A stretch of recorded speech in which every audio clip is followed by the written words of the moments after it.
welcome back. This is 4.2, which is solving a 2 by 2 system by substitution. We saw, if you watched the last video, how terrible I was at graphing, and therefore that is my least favorite method of solving a 2 by 2. These sections go in order of how much I like doing these. The first one I don't at all. This one is okay, but it also has limitations. So we'll see those a little bit, but those limitations are, again, when the systems get a little bit uglier, this method is not the greatest. But it is great for some pretty basic type systems, right? So the general strategy here is when I have a system of two equations with two variables and I want to use substitution, is I'm going to solve, and this is below, I didn't write the whole thing. Look below for the whole thing. Go ahead, I dare you, it's right there. But you're going to solve one of those equations for one of the variables, right? And when you do that, and we'll see this, you want to pick out the easiest one, right? You want to be like when a lion goes out on the savannah, it doesn't go after the hardest antelope out there, it goes for the weak one, the one that's all by itself. That's the strategy here, is to pick off the weak antelope. Once you've done that, you're going to substitute that expression for the first variable into the other equation and then solve for that variable in the other equation. And then once you have that, you're going to resubstitute that value back in and solve for the other equation. So let's see that in action here.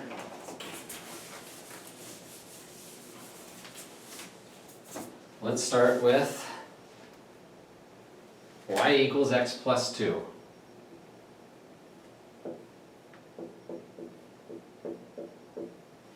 And 2x minus 3y equals 6.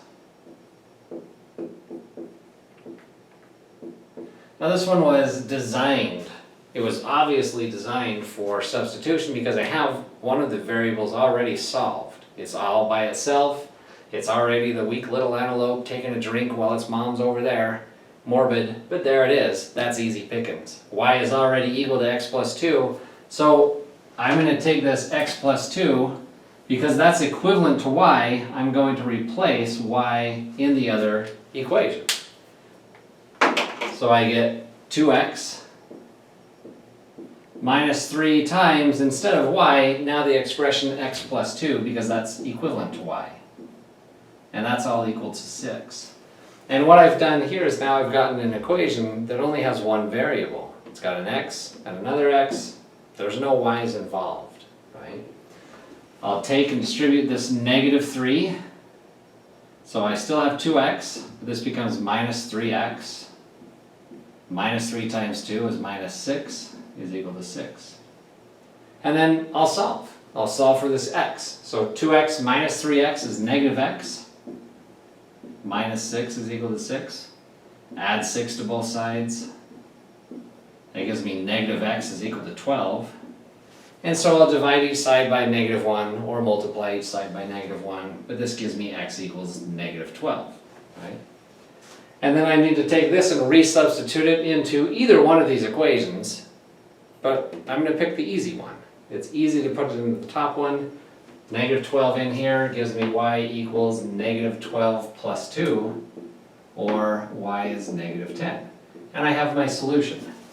It's negative 12 for x, negative 10 for y. If I want that as an ordered pair, that's negative 12 comma negative 10, and that's my solution. Good. Let's take a look at some other ones.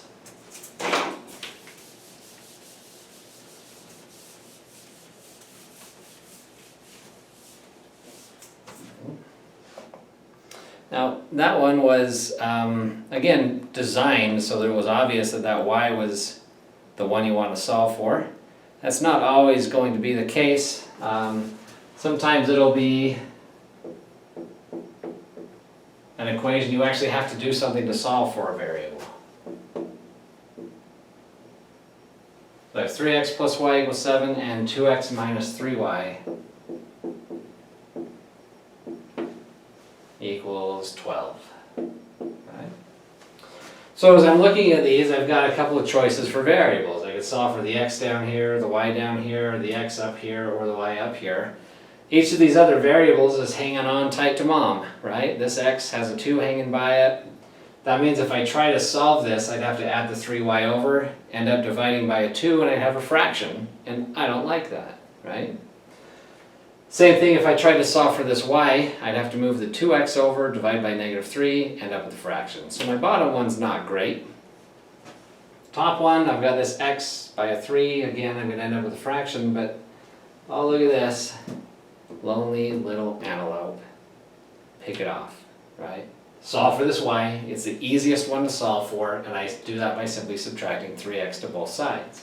So that means that I have an equivalent system of moving the 3x over by subtracting of y equals -3x plus 7. And the other equation doesn't change, right? And now I have y equals and then some expression. There's no fractions, there's nothing ugly in it. I can take this -3x plus 7 and replace the y in my other equation with it. And that's what I'll do. This goes there. So then I have 2x minus 3 again times -3x plus 7 equals 12. And again, I've eliminated the y. I've substituted y out of it. It's all x's now, and I can solve this. Distribute your -3 through, watching the negatives. That gives me 2x plus 9y, plus 9x, minus 21 is equal to 12. Right? Or 11x minus 21 equals 12. If I add 21 to both sides, that gives me 11x equals 33, and we can see if I divide by 11, I get x is 3. Right? Halfway there, that's one of my solutions. Take this, plug it back up into any one of these, this one or that one, or ding ding ding, probably that one, because it's easy. Plug it in there and I get y equals -3 times x, which is 3, plus 7, which is -9 plus 7, or -2. And so I have the solution, 3, comma, -2, and that's my solution.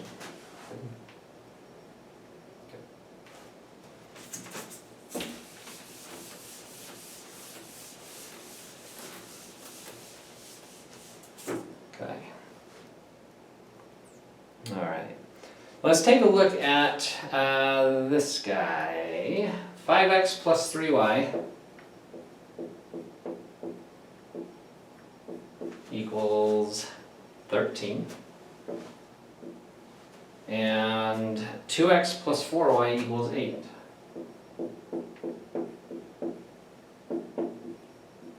Okay. Yeah.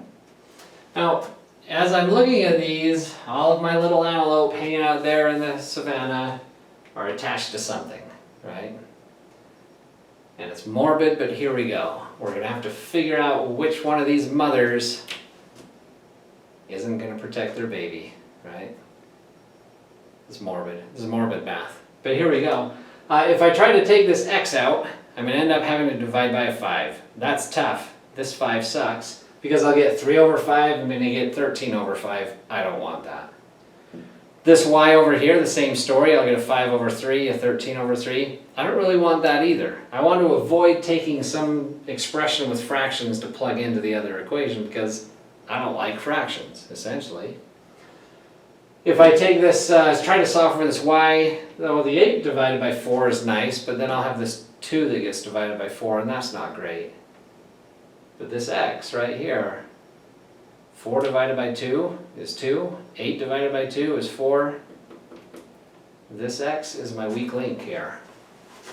So, it's time to eat. God, this is sick. But let's solve for this x, right? So I'm going to start by subtracting 4y from both sides. That gives me 2x equals -4y plus 8. And this is why it's nice, is when I divide by this 2, I've got x equals -2y plus 4. no fractions, just this expression. This expression that I can take and plug into the x of the other equation. It always has to be the other equation, because if I just take it and plug it into itself, I'm going to get something that's like 0 equals 0, always, right? And that's not helpful. So I'm going to take it and plug it into the other equation. This goes into that x there. So this is 5 times this expression. Negative 2y plus 4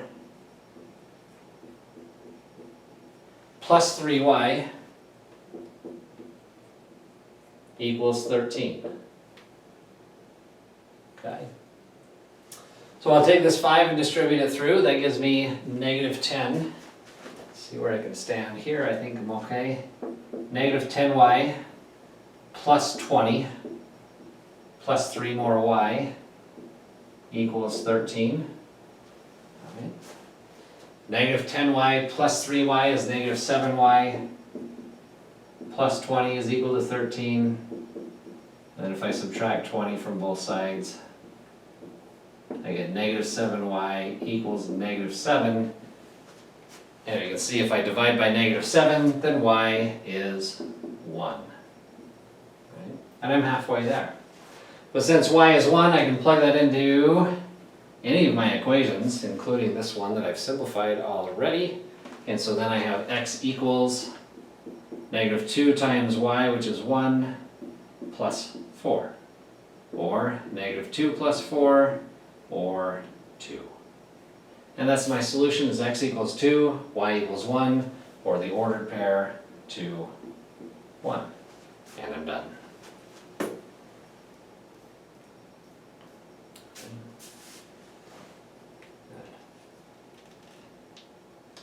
Alright, let's take a look at another one.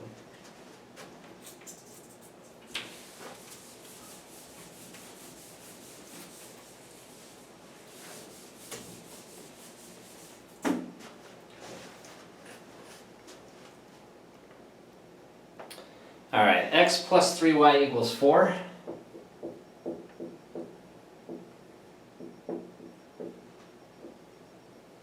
And y equals negative 1/3 x.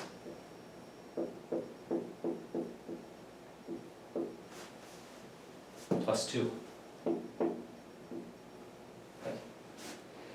So this bottom one is, it has a fraction, which is unfortunate, but it's already solved for y. So I can take that and plug it into the other one, or I can solve for this x, and it might be easier to solve for this x. Because all I have to do is subtract 3y, so this equation becomes x equals that negative 3y when I've subtracted it over, and then plus 4, right? And I might then prefer to take this and plug it in for x, but either way I've got this fraction hanging out, right? But let's take a look at it. If y equals negative 1/3 times that x, which is now negative 3y plus 4, and then plus 2, right? I can take this negative 1/3 and distribute it through. So this is then y equals a negative and a negative cancel out. A 3 in the denominator cancels with a 3 in the numerator, essentially. And so I'm just left with y. Minus 4/3, and then plus 2. Now, here I can write this 2, since I'm going to combine these two numbers, I'm going to write the 2 as 6/3. So that I can write this then as y equals y plus 2/3. And if I try to get the y's on one side, then I subtract a y, but that eliminates both of my y's. And I boil down to a false statement. It's wrong. It doesn't matter what x is, it doesn't matter what y is.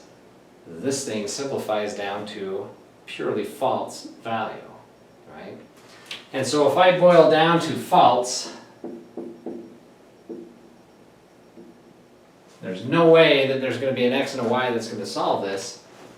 These two lines are parallel. If you actually graph these out, you'll see that it's parallel, and this is what happens when you try to solve for a parallel system. Right? We're assuming that there is a solution, and when we get down to it, in order to make that assumption true, we also have to assume something false. And clearly you can't do that. So this false means that we have a parallel system and there are no solutions.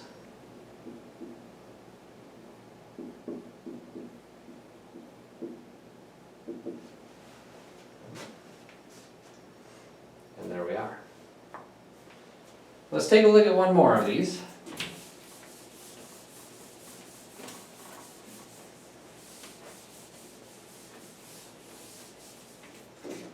Let's look at y equals x plus 2.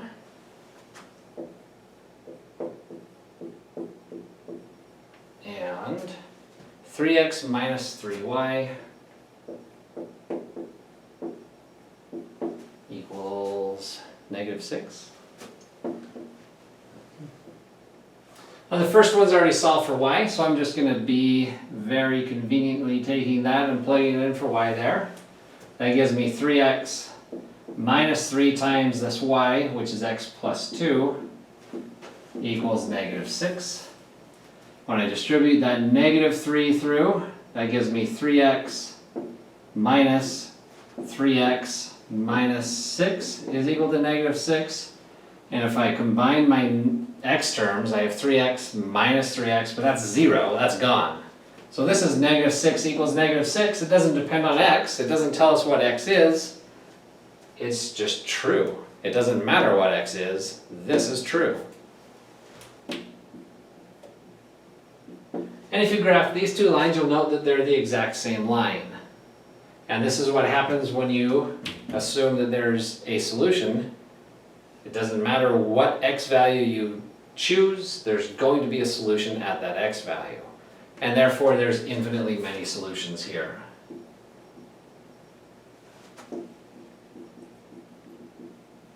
Because this is the same line. And that's what mathematically it looks like. When we have the same line, if we try to find the solution, it just boils down to, yep, doesn't matter where you are, there's going to be a solution.